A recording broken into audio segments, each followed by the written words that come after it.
சைத்தான் என்ன செய்வான்? வறுமையை எச்சரிச்சுக்கிட்டே இருப்பான்.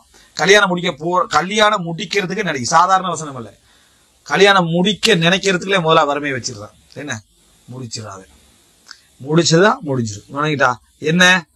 நிலம் வாங்கணும், வீடு வாங்கணும். அதுக்கு பின்னால திடீர்னு ஒரு பொம்பளை புள்ள பிறந்த ஊர்ல சிச்சுவேஷனை பாரு, மேல் மாடியே கட்டிக்க. விளங்கிட்டா? அதுக்கு பிறகு என்ன? நீ இருக்கிற தொழிலுக்கு ஹெல்ப் பண்ற மாதிரியான ஒரு மனைவியா இருக்கணும். வேற மாதிரி அமைஞ்சு அது பொண்ணு தேடணும், அது வேற. இப்போ தாய் என்ன சொல்லுங்க, தாய் சொல்ல தட்டக்கூடாது அதுல மட்டும், சரியா?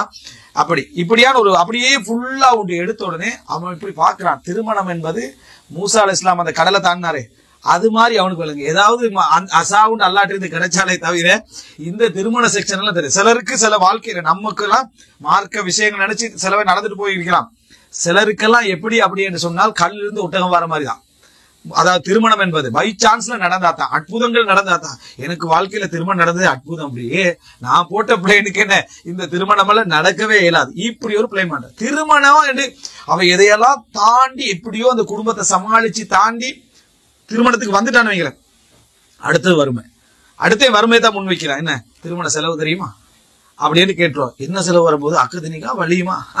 அது சரி, வலியுமாலாம் பிரச்சனை இல்லை, அதுக்கு முன்னால பின்னால இருக்குதே அப்படின்னு அவ எடுத்து பாக்குறான். இந்த மரபை கொண்டு போறது, அந்த இது சீர்வரிசை கொண்டு போற என்ற பேரெல்லாம் கொண்டு வந்து பார்த்தா அதுக்கே அவன் கல்யாணத்துல 2 வருஷம் என்ன செஞ்சிடணும், அவன் உருவாக்கிடணும். ஏன்டா பக்கத்து வீட்டுக்காரன் அப்படி மாசா செஞ்சுக்கிறான். அப்ப போய் அதுல போட்டோ எடுத்து ஸ்டேட்டஸ்ல போட்டிருப்பான், ஃபுல் இதா போட்டிருப்பான். அதோட இவனுக்கு முன்னால என்ன நினைக்கும்? வறுமையை சைத்தான் என்ன செய்கிறான்? வாக்களிக்கிறான். அதை பேஸ் பண்றதில்ல, இந்த டீமை தூண்டி விடுறது. அவன் என்ன உண்மையில மார்க்கப்பட்டுள்ளவன் ரிசுக்க பத்தியும் சட்டங்களை பத்தியும் திருமண சட்டத்தையும் ரிசுக்கையும் விளங்கி இது தேவையே இல்லைன்னு தட்டிடுவான். இது தேவையில்லாத வீண் வரையும் அதை தட்டிடுவான். தட்டி அதெல்லாம் என்ன செஞ்சிருவான்? இறங்கிடுவான். ஆனா சைத்தான் வந்து வறுமை எச்சரிப்பான். முன்னாலேயே பல திருமண விலைவாசி தெரியுமான்னு கேட்பான். திருமணம் என்ன முடிக்கிறேன், விலைவாசி தெரியுதா எப்படி விலை ஏறிட்டு போகுதுன்னு? என்ன ஒரு 1 கிலோ அரிசியோட ரேட்டு தெரியுமா? 1 கிலோ அரிசியை தான் அவனுக்கு சொல்லுவான்.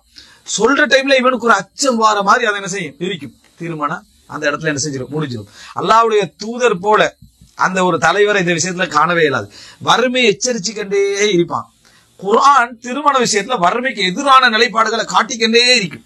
ஆனா சைத்தான் வறுமை எச்சரிச்சுக்கிட்டே இருப்பான். ஏன்னா அதனூடாக அவன் என்ன செய்யலாம்? திருமணத்தை தடுக்கலாம். திருமணத்தை தடுத்தா இந்த மாதிரியான அதாவது திருமணமாகாத ஆணிசாத்துகளை, திருமணமாகாத பெண்களை உருவாக்கலாம்.